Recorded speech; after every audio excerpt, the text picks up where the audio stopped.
Thanks for joining us today at whatthechuck.net. Today's Excel tutorials will be delivered with the latest version of Office 365 as of the date of this video. Thank you and hope you enjoy.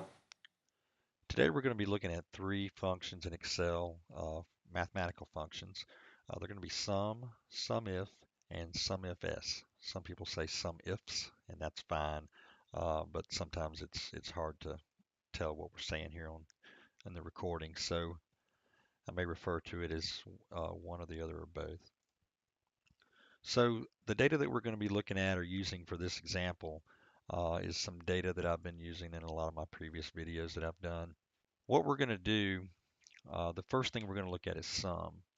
And sum is just like it sounds. It's a function in Excel that we use to add numbers, get totals, and things like that. So in this example, we're going to be totaling, how much revenue we have sold for delivered training. And if you look at this data a little close, we have a project number, an order date, what type of product that we were training, how much it cost, who the trainer was, and the status, whether it's complete, whether it's scheduled, or possibly unscheduled. For this example, we're just going to total the revenue for all the training sold.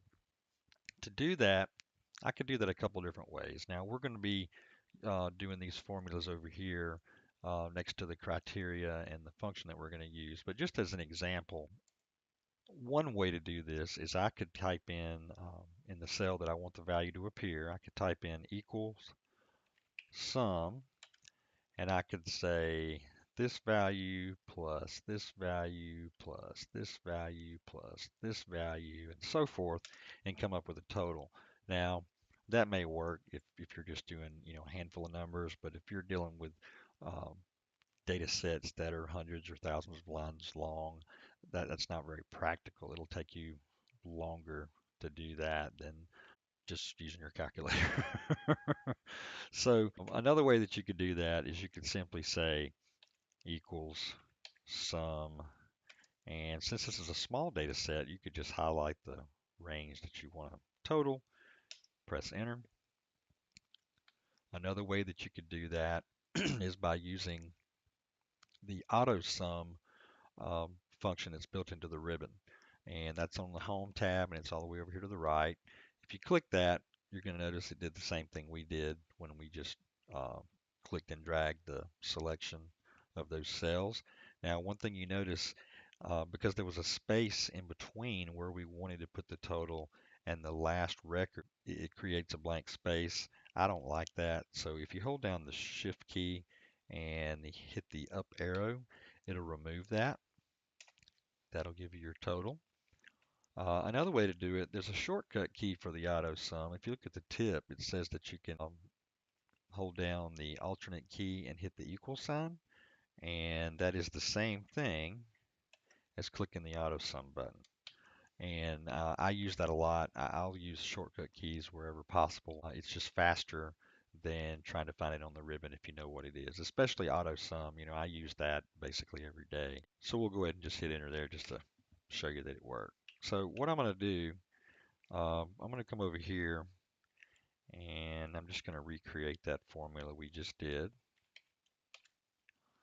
And I'm going to select that data. And there we go. So the next thing we're going to use is SUMIF. And what that means is I want you to sum this data if a criteria in this column is met. And for this example, we're gonna sum any revenue in this column that has a status of complete. So to do that, we're going to come over here where we want to put our total, and we're going to type equals SUMIF. And if you notice down at the bottom, it's going to give you a little tip tool uh, to help you make sure that you put your values or arguments in the right order. So the first thing it wants is the range. So the range is going to be the column that contains the data that we're going to search. And that is this column because we're looking to determine whether it's complete, scheduled, or some other value. Just like any other function, you're going to use the comma to separate your arguments. And in this case, we want to look for just the completed. So I've already got the criteria listed here. I'm just going to select it here. But you'll notice over here I've got products and I've got status. If I had those listed in one location instead of just this example where we're doing it over here, I could have just as easily chosen it over here.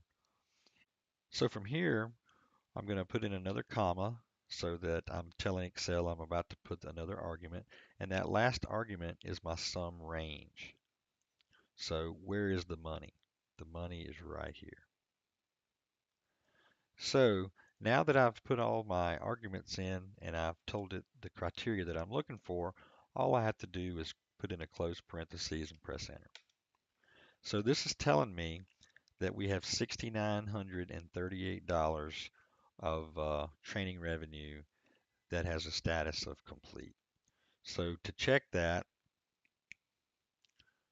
we basically can go down to here because I know in my data that I only have 2 that aren't marked complete. And you'll see that the total 6937.50 equates to 6938 because it rounded to 50 cents. Okay, so let's go one step further. So SUMIF let us use one criteria. Show me how much revenue is complete. SUMIFS or SUMIFS will do 2 or more criteria. Now, I think there is a limit on it. It's somewhere around 29 or 30. I can't remember. But you can keep building this criteria to come out. Maybe we wanted to see how much revenue was complete, that was a specific product, who was delivered by a specific person. And we're just going to use 2 for this example. But to do that, we're going to type in equal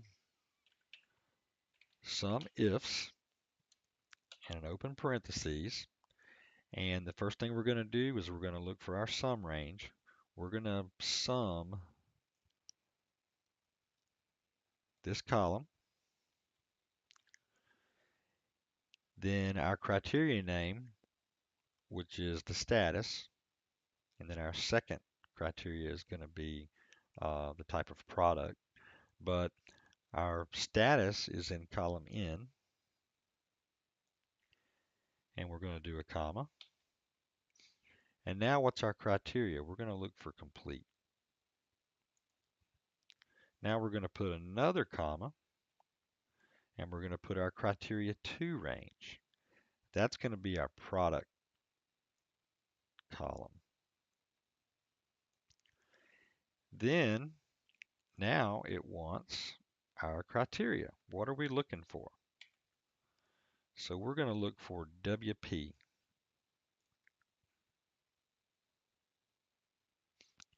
And at this point, since we're only doing 2 criteria, we can close that. And it tells us that we have $1,563 of WP training that's complete. So if I go down my list, we have that one, we have that one, and that one. And if you look down at the bottom, it's $1,562.50, which rounds to $1,563. All right, I hope that was helpful. Stay tuned. We'll produce some more videos of other Excel functions. We hope you enjoyed today's video from whatthechuck.net.